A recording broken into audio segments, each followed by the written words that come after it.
તો રાજકોટના game zone અગ્નિકાંડ મુદ્દે મુખ્યમંત્રી ભૂપેન્દ્ર પટેલે એક મોટું નિવેદન આપ્યું છે।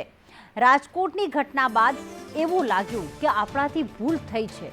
આખરે મુખ્યમંત્રીએ આ ભૂલ સ્વીકારી છે, સિસ્ટમની ભૂલ સ્વીકારી છે। આપણી પહેલી પ્રાયોરિટી માનવ જીવ માટેની હોવી જોઈએ તેવું પણ જણાવ્યું। અધિકારી કે પદાધિકારી બધાએ આ બાબતનું ધ્યાન રાખવું જોઈએ।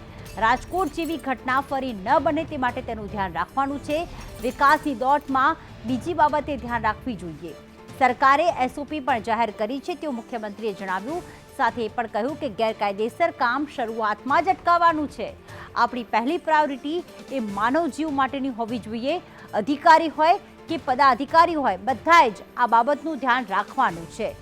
રાજકોટ જેવી ઘટના ફરી ન બને તે આપણે સૌએ ધ્યાન રાખવાનું છે। કે ભાઈ રાજકોટની બીના અને રાજકોટની બીના બન્યા પછી આપણને એમ થાય કે ભાઈ આટલું બધું કામ કરીએ છીએ છતાંય ક્યાંક ને ક્યાંક આપણી ભૂલ થાય છે। કેવી રીતે થાય છે કે ભાઈ આજે સૌથી પહેલી પ્રાયોરિટી એ આપણી માણસના જીવ માટેની હોવી જોઈએ।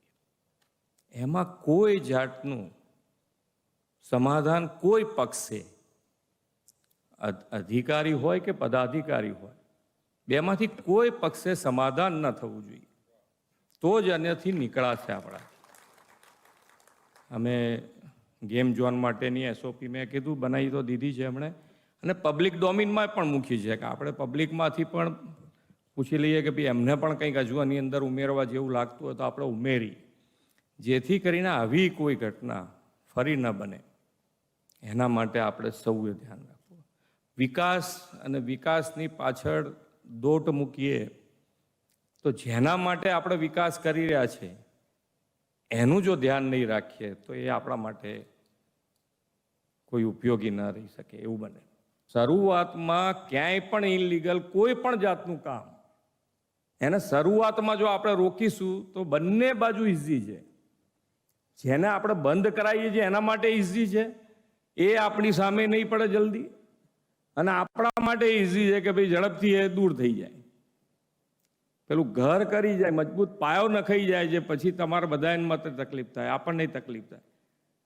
તો આ નાની નાની ફરિયાદો જે પ્રજાજનોમાંથી આવે છે એનું પણ એક સોલ્યુશન માટેનો વિચાર કરી શકાય કે ભાઈ એ લોકો ફરિયાદ કર્યા જ કરતા હોય છે, નથી કરતા એવું નહીં, બધા જોતા હોય છે। હવે તો આપણને સીધી પેલા એમાંથી વિડીયો બનાવીને મોકલી દે છે કે આ જુઓ તમે વિડીયો। તો વિકાસની દોટમાં બીજી બાબતે ધ્યાન રાખવું જ જોઈએ। મુખ્યમંત્રીએ પોતાના સંબોધનમાં જે જણાવ્યું કે રાજકોટમાં જે આખી ઘટના ઘટી છે, ગેમ ઝોનમાં અગ્નિકાંડ સર્જાઈ ગયો, એમાં ક્યાંક આપણી ભૂલ છે જ, સિસ્ટમની ભૂલ છે। જ્યાં પણ આવું ગેરકાયદેસર કામ શરૂ થઈ જાય શરૂઆતમાં તેને અટકાવી દેવું જોઈએ। અધિકારીઓ હોય પદાધિકારીઓ હોય માનવ જીવનને મૂલ્યવાન સમજીને અને ગેરકાયદેસર કામ કાર્ય ત્યારે અટકાવવું જોઈએ। કોઈ બાંધછોડ જે ડીયુ પરમિશન હોય, એનઓસી હોય, જે અગ્નિને લઈને જે પણ નિયમો હોય, જે એસઓપી છે તેનું પૂરેપૂરું પાલન થવું જોઈએ।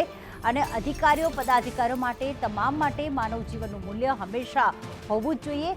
માનવ જીવનને બચાવવાની જરૂર છે।